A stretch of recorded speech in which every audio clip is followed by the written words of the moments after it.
तीसरा अध्याय। श्रवण, कीर्तन और मनन साधनों की श्रेष्ठता। व्यास जी कहते हैं, सूत जी के वचनों को सुनकर सभी महर्षि बोले, भगवान आप वेद तुल्य अद्भुत एवं पुण्यमय शिव पुराण की कथा सुनाइए।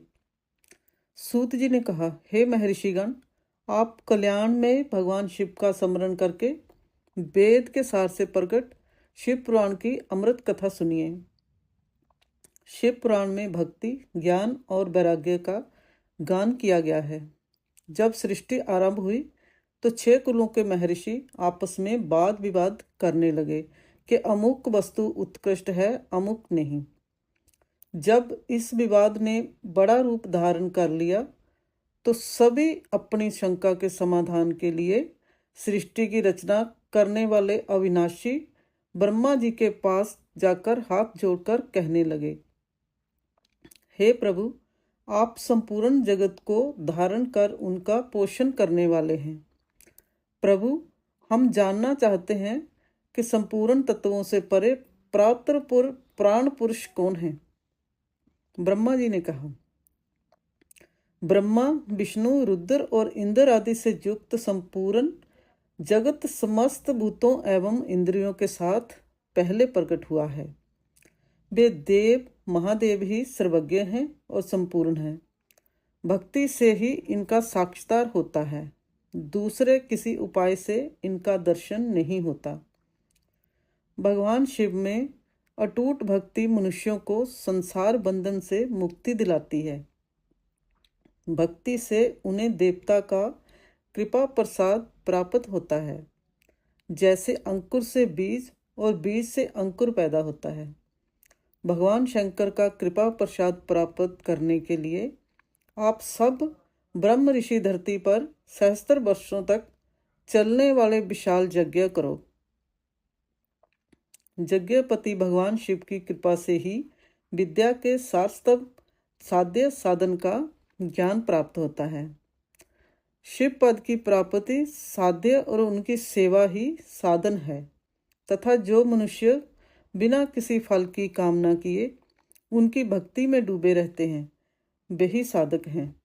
कर्म के अनुष्ठान से प्राप्त फल को भगवान शिव के श्री चरणों में समर्पित करना ही परमेश्वर की प्राप्ति का उपाय है तथा यही मोक्ष प्राप्ति का एकमात्र साधन है।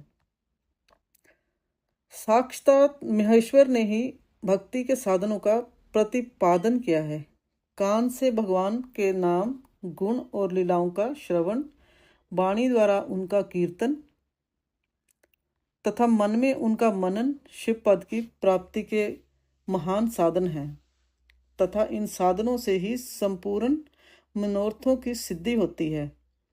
जिस वस्तु को हम प्रत्यक्ष अपनी आंखों के सामने देख सकते हैं उसकी तरफ आकर्षण स्वाभाविक है, परंतु जिस वस्तु को प्रत्यक्ष रूप से देखा नहीं जा सकता उसे केवल सुनकर और समझकर ही उसकी प्राप्ति के लिए प्रयत्न किया जा सकता है। अतः श्रवण पहला साधन है।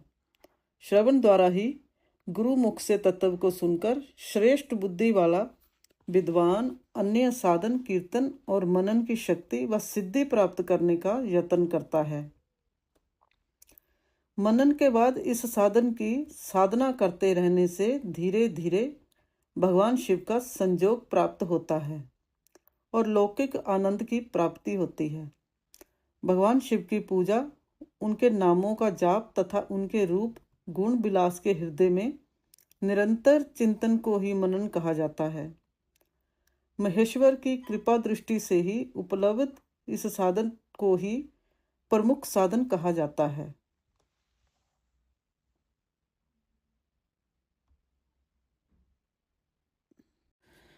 चौथा अध्याय। संत कुमार व्यास संवाद।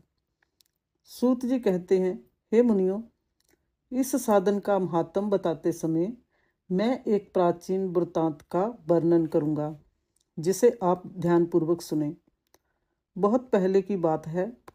पराशर मुनि के पुत्र मेरे गुरु व्यासदेव जी सरस्वती नदी के तट पर तपस्या कर रहे थे। एक दिन सूर्य के समान तेजस्वी विमान से यात्रा करते हुए भगवान संत कुमार वहां जा पहुंचे। मेरे गुरु ध्यान में मगन थे। जागने पर अपने सामने संत कुमार जी को देखकर वे बड़ी तेजी से उठे और उनके चरणों का स्पर्श कर उन्हें अर्घ्य देकर योग्य आसन पर विराजमान किया। प्रसन्न होकर संत कुमार जी गंभीर वाणी में बोले, मुनि, तुम सत्य का चिंतन करो। सत्य तत्व का चिंतन ही श्रेय प्राप्ति का मार्ग है। इसी से कल्याण का मार्ग प्रशस्त होता है। यही कल्याणकारी है। यह जब जीवन में आ जाता है तो सब सुंदर हो जाता है। सत्य का अर्थ है सदैव रहने वाला। इस काल का कोई प्रभाव नहीं पड़ता। यह सदा एक समान रहता है। संत कुमार जी ने महर्षि व्यास को आगे समझाते हुए कहा, महर्षि, सत्य पदार्थ भगवान शिव ही हैं। भगवान शंकर का श्रवण, कीर्तन और मनन ही उन्हें प्राप्त करने में सर्वश्रेष्ठ साधन है। पूर्व काल में मैं दूसरे अनेक साधनों के भ्रम में पड़ा घूमता हुआ तपस्या करने मंदराचल पर जा पहुंचा। कुछ समय बाद महेश्वर शिव की आज्ञा से सबके साक्षी तथा शिवगणों के स्वामी नंदीकेश्वर वहां आए और स्नेहपूर्वक मुक्ति का साधन बताते हुए बोले, भगवान शंकर का श्रवण, कीर्तन और मनन ही मुक्ति का स्रोत है। यह बात मुझे स्वयं देवादिदेव भगवान शिव ने बताई है। अब तुम इन्हीं साधनों का अनुष्ठान करो। व्यास जी ने ऐसा कहकर अनुगामियों सहित संत कुमार जी ब्रह्मधाम को चले गए। इस प्रकार इस उत्तम वृतांत का संक्षेप में मैंने वर्णन किया है। ऋषि बोले, सूत जी, आपने श्रवण, कीर्तन और मनन को मुक्ति का उपाय बताया है, किंतु जो मनुष्य इन तीनों साधनों में असमर्थ हो वह मनुष्य कैसे मुक्त हो सकता है? किस कर्म के द्वारा बिना यत्न के ही मोक्ष मिल सकता है?